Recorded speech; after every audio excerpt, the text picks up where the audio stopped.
Emmanuel Lucas et Marco Piol, rebonsoir à vous. Vous êtes bénévole de l'association Les Compagnons de la Nuit, mais aussi personnel pédagogique du collège et lycée Saint-Joseph à Lorient. Cela fait 5 ans que vous assurez des maraudes hebdomadaires auprès des sans domicile fixe dans le pays de Lorient. La particularité, c'est que vous embarquez des jeunes avec vous, des jeunes lycéens. On va parler justement de ces jeunes, mais tout d'abord, il est venu d'où ou de qui cet engagement ? À l'époque, on avait un personnel qui s'occupait de la pastorale et qui s'occupait de la communication à Saint-Jean. Ouais. Et puis, il avait fait partie de la Croix-Rouge. Le système de la Croix-Rouge ne lui convenait plus et il a été à l'initiative de cette idée de maraude. Donc, c'est un peu calqué sur la Croix-Rouge. Ouais. Et puis, tout de suite, l'établissement et le directeur ont adhéré à cette idée. Depuis, vous avez fédéré autour de vous, il y a à peu près 25 bénévoles, c'est ça, qui vous suivent régulièrement ? Il y a un peu plus de 20 bénévoles de l'établissement et 20 bénévoles extérieurs à l'établissement. Oui, mais Lucas, vous avez rejoint l'association d'engagement depuis moins longtemps que les 5 ans ? Il y a 3 ans, en fait. Qu'est-ce qui vous a motivé, vous, personnellement ? Alors, l'initiative est partie de ma fille, qui était dans l'établissement à l'époque, qui suivait une formation, du coup. Et du coup, elle s'est inscrite spontanément aux maraudes. Et le soir, quand elle rentrait, elle me racontait ce qu'elle avait vécu en maraude, des choses très intenses, pas toujours faciles. Et c'est vrai que je trouvais ça super intéressant, en fait. Et du coup, je l'ai laissée terminer l'année scolaire, et puis elle est partie sur d'autres horizons par rapport à son école, à sa formation.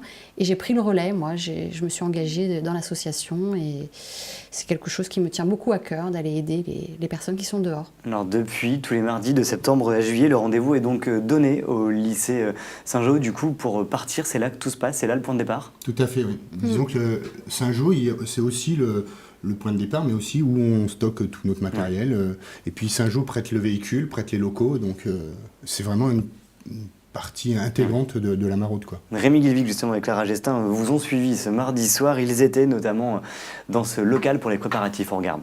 C'est tout ce qu'ils vont emmener. Là, il y a des vêtements, de la nourriture qui ont été récupérés par Aline, que Aline récupère tous les lundis.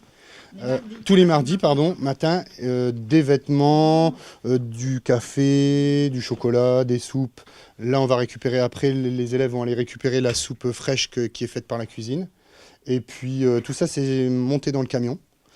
Et puis après, la maraude va démarrer. C'est la partie lingerie donc, de l'établissement qui est prêtée par le lycée Saint-Jean, gracieusement.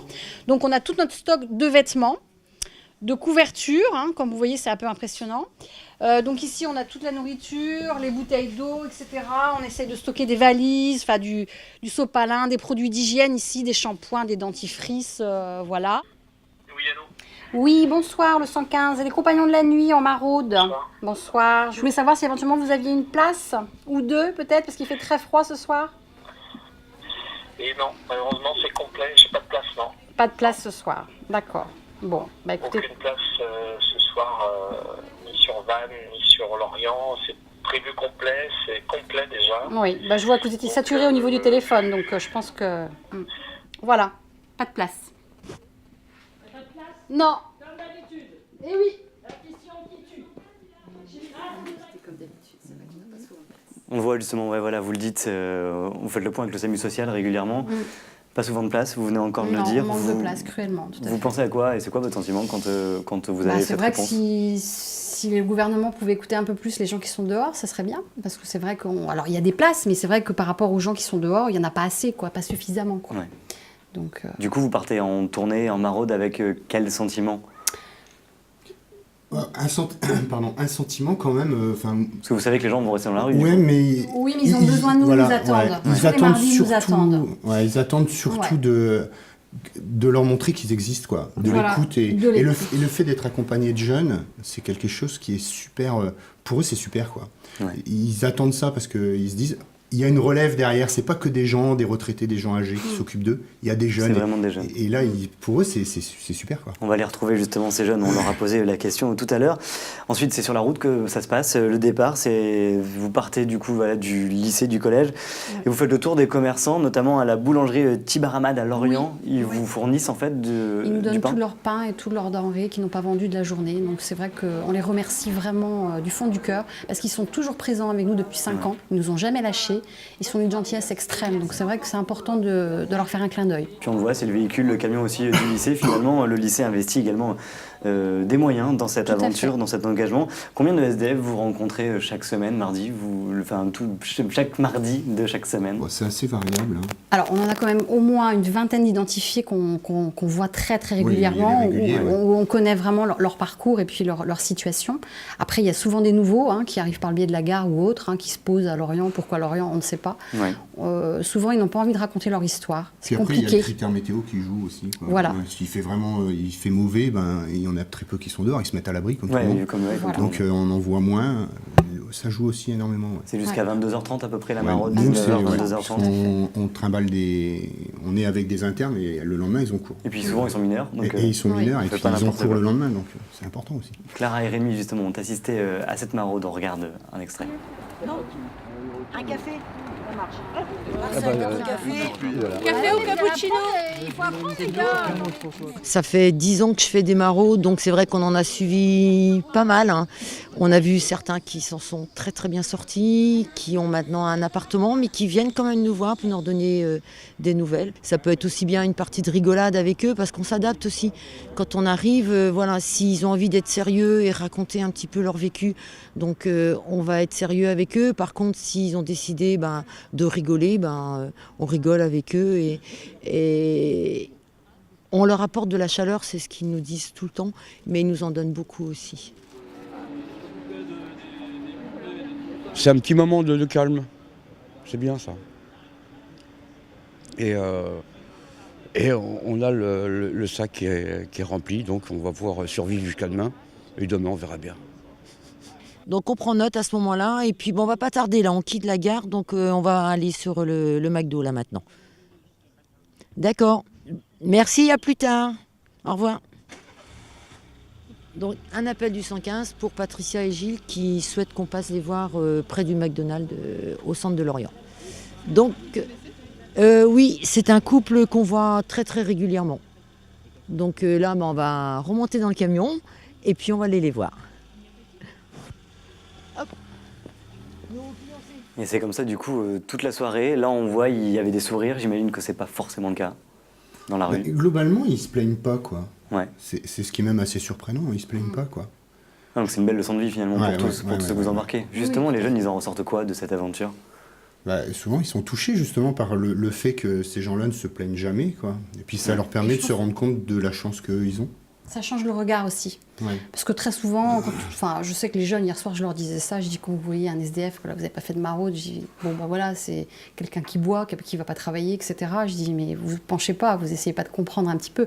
Le fait d'être en maraude, de partager des choses avec eux, des morceaux d'histoire, ça leur permet aussi de voir que c'est des êtres humains. Et qui, peut-être que demain, quand ils en verront un qui fera la manche, peut-être qu'ils leur donneront 1 euro. Ça change le regard, ça c'est hyper important. Ou en tout cas qu'ils iront le voir pour lui poser la question de savoir si tout va bien, si on donne quelque chose. Ou un ticket restaurant, ou voilà, il y a plein de manières de pouvoir aider. On entend souvent dire que les jeunes ne sont pas très mobilisés, jamais très motivés. Là c'est un beau contre-exemple finalement que vous nous montrez tous. C'est un beau contre-exemple, tout à fait, parce que même nous, on est obligé de limiter le volontariat, puisque on n'a pas assez de jours dans les semaines pour placer tous les lycéens qui sont volontaires pour le faire, quoi. Ouais, donc du coup c'est vraiment une belle aventure. Ouais. Vous êtes également ouvert aux autres associations, aux autres bénévoles, en dehors du lycée. On n'est pas forcément obligé d'être du lycée. Non, complètement. Tout à fait, puisqu'il y a des gens du lycée qui font partie de l'association, et comme Manu qui ne travaille pas dans l'établissement, et plein d'autres qui font partie de l'association. Alors ce que je voulais quand même souligner, c'est qu'on est une association, donc on n'a pas beaucoup de revenus, et qu'effectivement on a besoin de dons. Donc celui qui veut amener, les dons, ça va être des chaussettes, ça va être là des écharpes, des gants, tout ce qui est le produit d'hygiène, dentifrice, shampoing, etc. Et tout ce qui est aussi sous-vêtements, soutien-gorge, culottes, caleçons, c'est du jetable chez eux, puisque comme ils ne peuvent pas se laver malheureusement. Donc du coup, on en manque cruellement. Donc si vous avez envie de donner, n'hésitez pas. On est à Noël là, donc nous on sera au chaud dans notre canapé à fêter Noël. Et tout ça, c'est pendant justement les périodes scolaires. Voilà, donc un appel au vous don déposez massif. ça au lycée Saint-Jean, hors vacances scolaires, à l'accueil, et ça sera redistribué de manière très intéressante pour eux. On se quitte avec les lycéens, leurs témoignages, on les écoute. Soupe tomate. Les petites viennoiseries avec... une soupe champignon en commande. Je pense pas qu'il y en avait autant en fait. Donc ouais. C'est chaud quoi. J'étais un peu choqué quand je suis arrivé, quand j'ai vu tous les personnes en besoin d'aide pour à manger ou des draps, qui ont besoin d'aide en fait. Ça m'a un peu choqué. Voilà, parfait. J'ai toujours trouvé important d'essayer de mener les jeunes à rencontrer d'autres populations, à aller un petit peu apporter un petit peu d'aide, puis en même temps de prendre connaissance de la réalité du monde dans lequel ils vivent. Donc demain, par exemple, avec les 3 jeunes qui sont là ce soir et qui sont mes élèves, on va faire un petit débriefing. Ils vont expliquer à toute la classe ce qu'ils ont vécu ce soir. Et dans la foulée, je vais même leur passer une petite vidéo qui est sortie récemment à la télévision, qui permettra de rebondir, de discuter ensemble aussi de ce qu'ils ont vécu. Voilà pour cette très belle aventure, les compagnons de la nuit. Merci à tous les deux d'être venus nous en parler. C'est tous les mardis où on peut rejoindre votre association Sans Modération.